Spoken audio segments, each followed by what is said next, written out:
IVM.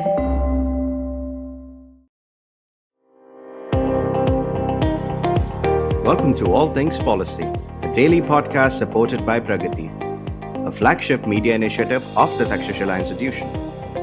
We're a bunch of policy nerds based in Bengaluru, and we like to bring a fresh perspective to Indian affairs and an Indian perspective to global affairs.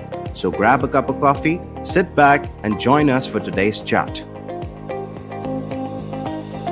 Hi, welcome to All Things Policy. My name is Rohan Seth and I am here today with Prateek, Waghre and Sapni G. Krishna. We've been off for a while, the three of us, doing different combinations of podcasts, but we're back together. And this time we have some internet takedown orders to talk about. So let's begin and sort of to get the context of what's happening. Do you guys want to go ahead and lay it out for us? Hey, yeah, so let me start very quickly with that, right? Earlier this week, as of when we're recording, but by the time we hear this, will probably previous week, there was a report, I think, from the Economic Times, which said that the UG government had issued an order to ban 54 apps, right? And again, it seemed like these are all apps from China that I hadn't heard of most of them. But so this appears to be, I think, the fifth round of these apps. I think the first one going back to June 2020, where 59 apps were blocked. And I think most notably that TikTok was among them, WeChat and a bunch of others. There was another one in July 2020 where about, I think, 47 apps were blocked. Then we had another round in September 2020 where there were about 118. And this was also the big PUBG ban. The fourth one was in November 2020 where you had another 43 apps that were blocked. And I think now coming back to, now we're here in February 2022 when we have another set of 54. What's interesting about these is that I think in 3 of the 5 cases, these have been accompanied by press releases to go along with it, saying that, okay, these were the apps that were blocked. None of them explicitly highlighting the fact that all these apps are from China. But so in 2 cases, and so this is based on, I was watching a video earlier this week from Medianama, and I think Sarvesh Mathi pointed this out, that in the cases where, it's mainly been clone apps that seem to have been taken down, it seems like there have been no press releases, right? So which was the July 2021 where there were 47 apps which seemed to be clones. And I think this particular instance from earlier this week, with 54 apps, those also seem to be mainly clone apps. And again, like I said, there's no order that's gone on with it. There's no press release. So we don't know for sure, other than the fact that it seems that Google has confirmed that it's received some, that it's acted in response to orders that it's received, because the number of apps that have been named, right? Number of apps have vanished from the Play Store. And there also appears to be a statement to an unnamed senior official in the same Economic Times report, which says that many of these apps were from the Tencent Alibaba stable, and while they seem to be hosted out of Hong Kong and Singapore, but the data was ultimately going to servers in Chinese destinations, right? And I'm quoting that last bit, servers in Chinese destinations, which was interesting because I don't know if it's been named explicitly as that, but again, it's an unattributed, unnamed statement. But yeah, so that's where we are in terms of what's happened. Right. So the fascinating thing to me about is the press release that goes out on will or on discretion, and I want to get into that because to me that shows like a severe lack of checks and balances. But first, let's sort of talk about the rules that authorize this. So, Sapni, do you want to take us through Rule 16 of the IT rules and so on? Right. Rule 16 of the No, so this would be 69A of the IT Act. 69A of the IT Act. So Rule 16 bit comes from the 2021 IT rules, the intermediary rules that was updated last year. So this goes back to the 2009 blocking rules. So basically that's where this comes up from. And what happens, I mean, it's a very strange set of rules, right? So because this is one of those rules which actually kind of, I mean, we can call it confidentiality, but to me, it looks like it accords privacy to the government, which is like a very, very strange thing. So the government need not necessarily have to publish the orders under which such blocking happens. So that it includes not just app bans of these sorts, but even banning access to certain websites, etc. So there is this confidentiality clause where it is at the discretion of the government that they can publish the order or not, which mandates a certain application or a certain website to be made inaccessible in India. And I think the more interesting part of that is how we barely get to see a lot of these orders themselves. So some of what we see, at least whatever comes out into the public, mostly are not these orders, but press releases in this case. And particularly, I think in the app ban case, going back to 2020, right from TikTok to the reports, if they are, which appear to be true to the best of our understanding, to the best of our knowledge, the information that we have, that these are press releases, and essentially there is a difference between the value of an order, which is a government order, versus a press release, which is just a statement. So to go and challenge anything like this, although then it is very, very limited, like the ability to challenge that also under the IT rules, also under the 2019 blocking rules, it's 2009, sorry, blocking rules is very difficult. But even then, you do not even have the basic access to that particular document, the piece of paper on the basis of which you would challenge that. So, which is, I would say, shady, and which definitely does not ring the good bells of democratic separation of powers. I think that's quite a strong note to begin this podcast. We are doing very well here, guys. So, the burden of proof here, right? I mean, it's very easy to say that, listen, this app is a threat to national security, etc., etc. But really, like, from my analysis of this and some of Prateek's, I feel like we need a higher burden of proof. So, you guys want to talk a little about that? Yeah, so I think before we get into the burden of proof, Peter, I think it's also important to add context. So while in this case we're talking about, we specifically started the subject of the apps, it's also notable to keep in mind that over December and January, there have also been instances of, you referenced Rule 16 earlier, right? Which is essentially gives the Ministry of Information, or gives essentially the Secretary of Ministry of Information and Broadcasting the ability to also receive recommendations and for blocking websites, right? For taking down content essentially.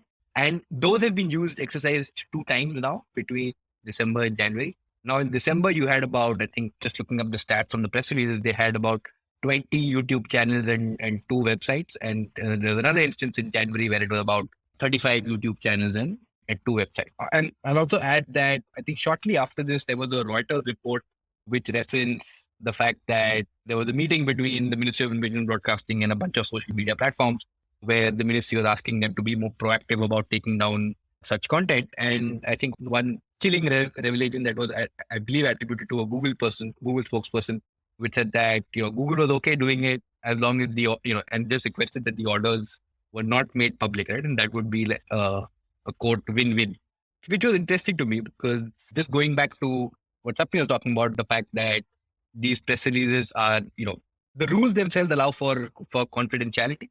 So the fact that you're getting a press release or you're getting specific statements, even if they are unattributed or, to unnamed sources, when they're speaking to the press, it's obviously because there is some value in this information getting out.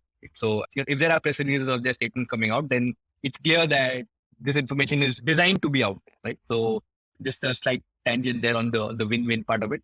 So now coming back to your question of the burden of proof, right? And I think this is again. So let's go back to the apps first, right? Which is essentially talking about, if I remember the first press release that came out, and it accused. I think the quote there was that these apps were engaged in activities which are prejudicial to the sovereignty and integrity of India, defense of India, security of state, and public order, which is fine. But I think in the 4 or 5 instances of this we've seen, there's never been an ask to actually demonstrate how this is happening. Right now, if you look at even TikTok, right, in particular, while I think a lot of the cheerleading around after the block said that this will impact its economic prospects and therefore it's a move that should be celebrated. Since then, TikTok has, I think, passed 1 billion active users, right, sometime in 2021. And what we've potentially done is just deny, I think, creators in India a global audience for them, right? But again, that little TikTok diversion aside, we've just not been there's just not been that strong set of questions to the government, right? It's just not had to demonstrate exactly how it believes these apps were harmful, right? To what it said. And it's worth contrasting that with the US, right? Where whatever Donald Trump tried to do with TikTok, it all fell apart under various legal challenges, right? So it's an interesting contrast there. I think something, again, because you brought up the idea of legal challenges, right? And that's something worth taking note of in India, because possibly if a good set of legal challenges are mounted against this instance, I mean, right from, and TikTok has the biggest case because it was really providing a means of livelihood to a good number of people, even in India, going back to 2020. Possibly a good, strong case could have been made even in India. And hence, we would have also had an opportunity to look at any reform into these blocking rules themselves, because of how badly they are worded, and hence the ill effects of how they are worded into the system that we are placed in. So in the case, and then there are a range of things that could be done. So I remember back in the day in 2020 when this happened, there are even challenges that could be mounted in the WTO by China. China did make a statement of how it's a restricted trade practice and it's restrictive of it is in contravention to the agreement, to the Marrakesh agreements.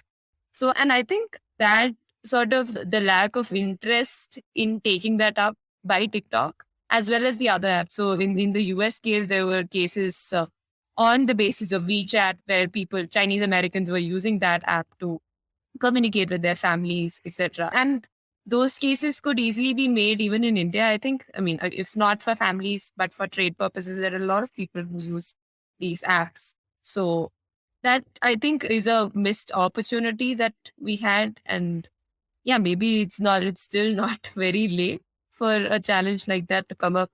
But we should be aware of the fact that these highly shadily worded. So I think what comes to mind is this recent order of the Kerala High Court in case of not allowing a renewal of it, when the union government did not allow the renewal of broadcasting license of this channel, this media channel called Media One, on grounds of national security, which is really something to think about, at least, I would say, to word it mildly, because it's a TV channel, it's a news channel, which has been prevented from airing news on the basis that there is a threat to national security if this particular news channel airs news. And it is furthermore concerning that that the High Court accepted the arguments that were placed in front of it in a sealed cover, rather than going into the merits or allowing the opposite parties to even, the respondents to even, to the petitioners to even look at or understand what the pros and cons of what arguments the union government is making. And that, I think, probably comes under what Prateek calls regulatory overflow, but it's also an extension of the ideas that overflow from one branch of regulation, one area where regulation is applied to another area. So yeah, I think this is the whole national security, broad-based argument about national security, that should be worrying for all of us.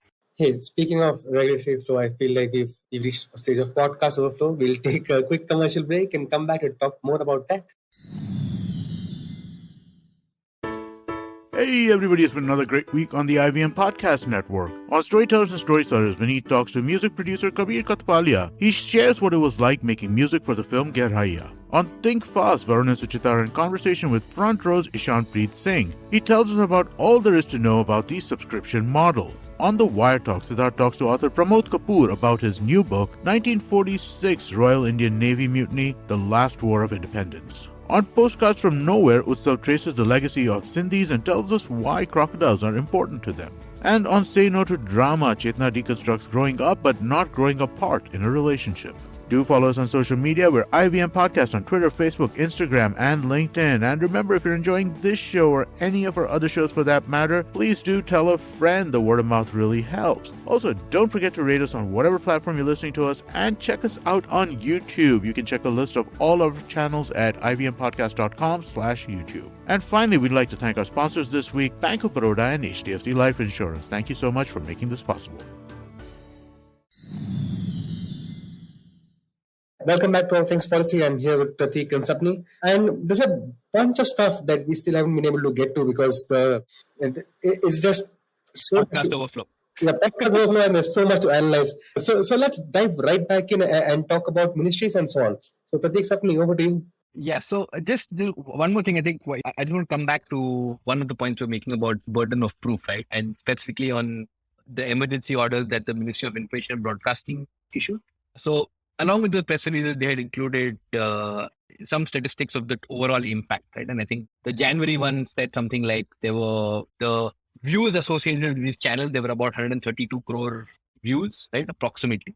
Somewhere a little over 1 crore subscribers, right? And the December one said it was about 58 crore viewers and somewhere in the range of 37 lakh subscribers. Right? And this was basically stated as the impact of these quote unquote digital strikes. Now, what was interesting to me was that I was looking at these numbers. So two questions came up to me because it's like view numbers are rarely country specific, so we don't know, whether these were India specific numbers. These were likely global numbers, right? On what basis that determination was made that it was affecting, that it was viewed extensively by people in India. But okay, even keep that aside, maybe some analysis went on there. What I found really strange was the fact that the total subscriber numbers were just, it was straight up total of everything, right? So there seemed to be a no consideration for the fact that you can have one account subscribing to multiple channels. So there's potentially double, triple N counting that's gone in there. And that number of total subscribers is likely erroneously overstated. And I found that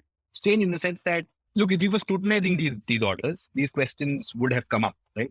But just on the fact that, just on the basis that, okay, this is happening, and this goes back to the point Sapni was making about national security, right? That once these things come in with a national security connection, right, there doesn't seem to be much appetite to even ask a lot of basic questions about these orders, right? Which is, okay, can you demonstrate how these channels, whether they were viewed in India, how that assessment was made, and this seeming oversight over the stated numbers? Those are questions that I believe should have been asked at a very basic level.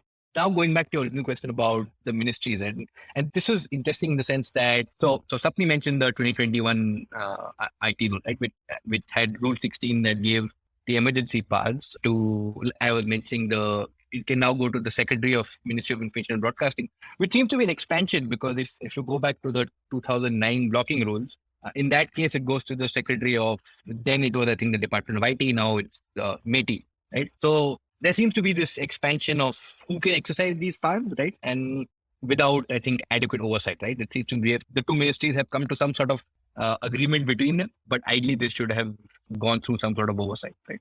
Yeah, I think it should have ideally gone through. There is the parliamentary allocation of business to multiple ministries, and it's not like a conversation and exchange between me and Rohan. Like, it's a broader thing. It has multiple implications. So there must be parliamentary oversight into allocation of businesses. And which this is again pretty strange that you can come to consensus between ministries and hence allowing for, like the instances Prateek quoted, hence allowing for a completely new ministry to jump into a space which is necessarily not within its accords of business. And that also, I mean, initially the response to that expansion, at least when the intermediary rules, the 2021 rules were out, were with respect to digital news media, and there were three parts to it, and the OTT content, which was also part of the intermediary rules. That is where the Ministry of Information and Broadcasting would come in and play a part in the picture. But now it seems to have overflown completely into something that was exclusively the sphere of METI with respect to online content. So, yeah, and this goes back to, I think, some of the confusion after that Reuters report, right? Which was, why are the platforms meeting with the Ministry of Information and Broadcasting for this? And yeah, it seems like this could be why. Right? I don't know. Right. So the one thing I want to get into, of course, is NIXI, right? It's the National Internet Exchange of India. It's sort of is the Internet Exchange point as well as the entity that manages domain registrations. So, Prateek, talk about NIXI and the questions you have regarding this.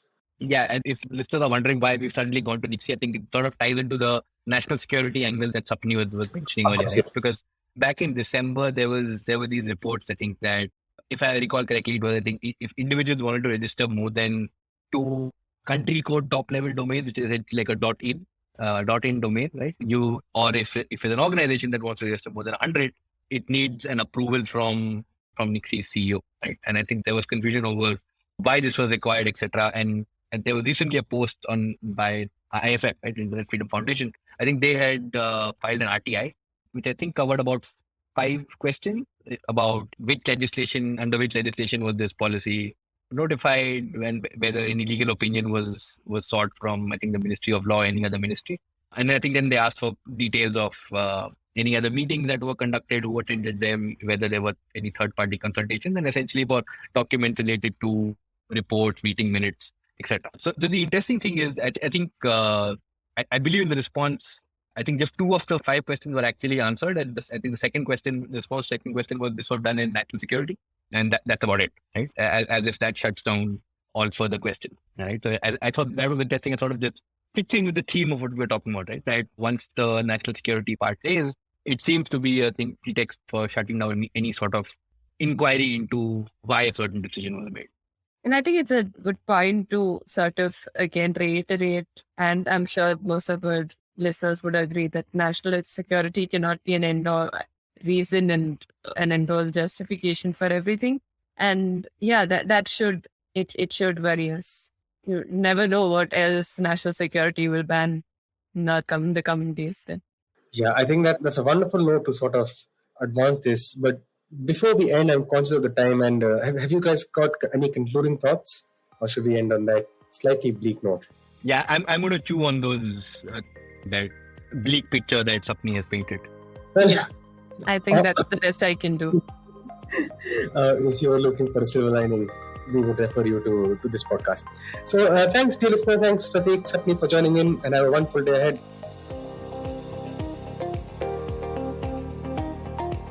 If you liked our show, don't forget to check out other interesting podcasts on the IVM network. You can tune into them on the IVM Podcast app, ivmpodcast.com, or wherever you listen to your podcasts. You can also follow IVM on social media. The handle is @IVM Podcasts on Twitter, Facebook, and Instagram. And hey, if you'd like to dive into Takshashila's research on technology, strategy, and economic affairs, check us out at our Twitter handle @TakshashilaINST or our website takshashila.org.in.